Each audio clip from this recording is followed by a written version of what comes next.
मित्रांनो, आपण स्वतःला खूप हुशार समजतो, पण कधी विचार केलाय का 50 रुपये वाचवण्यासाठी आपण 200 रुपयांचं पेट्रोल जाळून लांबच्या दुकानात का जातो किंवा किंवा 50,000चा फोन घेण्यासाठी आपण महिन्याचा पगार कर्जावर का उडवतो? पारंपरिक अर्थशास्त्र सांगतं की माणूस नेहमी फायद्याचा विचार करतो, पण प्रत्यक्षात आपण पैशाच्या बाबत खूप इमोशनल आणि चुकीचे निर्णय घेतो. या मानवी वेडेपणाचा अभ्यास करणाऱ्या शास्त्राला आपण म्हणतो बिहेवियरल फायनान्स. आपलाच मेंदू आपल्याला कसा फसवतो, चला सोप्या भाषेत डिकोड करूया.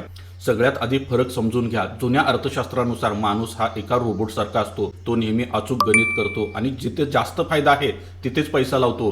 पण नोबेल पारितोषिक विजेते रिचर्ड टेलर यांनी दाखवून दिलं की माणूस रोबोट नाहीये. माणसाला भावना आहेत, इगो आहेत, आळस आहे आणि तो आजूबाजूच्या गर्दीला बघून निर्णय घेतो.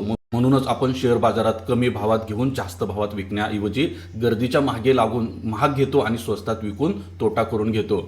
यामागचं सर्वात मोठं कारण म्हणजे लॉस अवेर्जन. मानवी सायकोलॉजीनुसार आपल्याला 10,000 रुपये मिळवण्यात जेवढा आनंद होतो त्याच्या दुप्पट दुःख 10,000 रुपये गमावल्यावर होतं. म्हणूनच शेअर बाजारात आपण एखादा शेअर्स 10% खाली जातो तेव्हा आपण तोटा मान्य करत नाही, तो परत वर येईल या खोट्या आशेवर आपण तो सडका शेअर्स वर्षानुवर्ष धरून बसतो.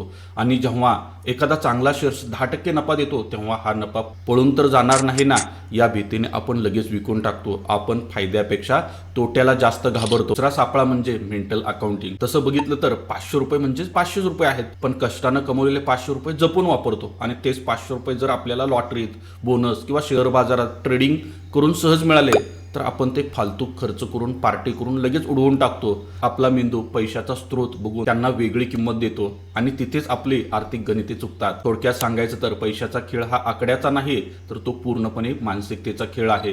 जो स्वतःच्या भावनांवर कंट्रोल ठेवेल तोच इथला राजा बनेल. मित्रांनो, तुम्हाला जर आज सायकोलॉजी संदर्भाचं हे ज्ञान आवडलं असेल, मित्रांनो अशाच माहितीसाठी आपल्या यूट्यूब चॅनलला लगेच सबस्क्राईब करा आणि कमेंट्स करून नक्की सांगा हा व्हिडिओ तुम्हाला कसा वाटला. Investments in securities market are subject to market risks. Read all the related documents carefully before investing.